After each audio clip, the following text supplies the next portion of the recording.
बहुत समय पहले की बात है। एक छोटे से गांव में एक निर्धन माँ रहती थी। उसका नाम था सावित्री। सावित्री की एक प्यारी सी बेटी थी जिसका नाम था गुड़िया। गुड़िया बहुत मासूम थी और कोमल हृदय की भी। परंतु गांव में गरीबी का अंधेरा गहराता जा रहा था। भोजन का अभाव था, कपड़ों की कमी थी और एक सुरक्षित छत तक का भी अभाव था। सावित्री ने कई बार सोचा कि उसकी बेटी का भविष्य अधर में है। वो बहुत परेशान थी। एक दिन सावित्री ने दिल ही दिल में एक कठिन निर्णय लिया। उसने अपनी नन्ही बेटी को प्यार से गले लगाया। आंसुओं से भरी उसकी आंखें थीं। मन में बेचैनी थी, लेकिन उसे ये करना था। सावित्री ने गुड़िया के हाथ में एक जलता हुआ दिया रखा ताकि अंधेरे में भी रोशनी बनी रहे। सावित्री ने गुड़िया से कहा, बेटी, मैं हमेशा तेरे साथ हूं। फिर चुपके से जंगल की ओर कदम बढ़ाए। गुड़िया अकेली रह गई।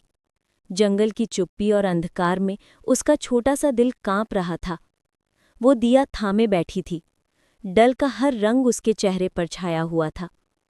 तभी एक बंदरिया माई वहां से गुजर रही थी। उसकी आंखों में करुणा थी और ममता का गहरा सागर था। बंदरिया माई ने गुड़िया को देखा। उसकी मासूमियत ने बंदरिया का दिल पिघला दिया। वो धीरे धीरे गुड़िया के पास आई, उसकी नन्ही बाहों में गुड़िया को लिया।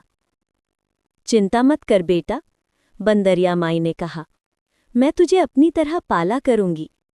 बंदरिया माई ने दिया भी धीरे से बुझा दिया ताकि गुड़िया को अंधेरे में ठेस न लगे। गुड़िया ने धीरे धीरे मुस्कान दिखाई। उसका डर धीरे धीरे कम होने लगा। बंदरिया माई ने गुड़िया को अपने झुंड के साथ जंगल में ले गई।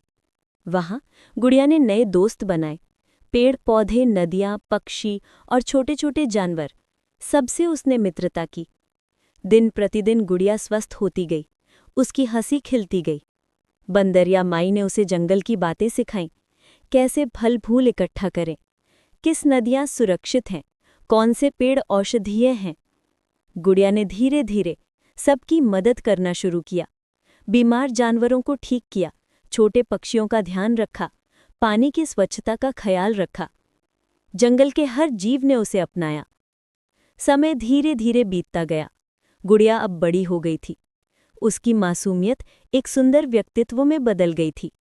वो सबके लिए प्रेरणा बन गई। एक दिन गांव के लोग जंगल में खोज करने निकले।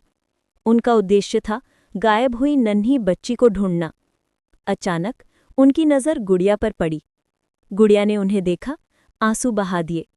उसकी आंखें उसकी माँ की तलाश में चमकने लगी। सावित्री भी वहां पहुंच गई। दोनों माँ बेटी की आंखें मिल गई। अनकहे शब्द बहने लगे। सावित्री ने गुड़िया को गले लगाया। मेरा बच्चा, तू तो मेरी आत्मा का हिस्सा है।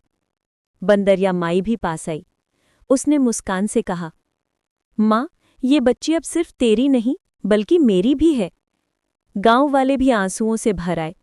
सबने मिलकर प्रेम और करुणा का जश्न मनाया। इस कहानी ने हर किसी के दिल में एक संदेश छोड़ दिया। कठिनाइयां आएं तो कभी निराश नहीं होना चाहिए, क्योंकि प्रेम और ममता हर जगह मिलती है। एक माता केवल जन्म देने से नहीं बल्कि अपनाने और स्नेह देने से बनती है। और एक दीपक की तरह हर नन्ही उम्मीद को जलाए रखना चाहिए। अंत में गुड़िया ने अपनी माँ और बंदरिया माई के साथ खुशहाल जीवन बिताया, प्रेम, स्नेह और करुणा के साथ। और ये प्रेरणा बनी सभी के लिए। अगर आपको ये प्रेरणादायक कहानी पसंद आई हो तो चैनल को लाइक और सब्सक्राइब करें। आप देख रहे हैं MJKD स्पिरिचुअल स्टोरीज। धन्यवाद।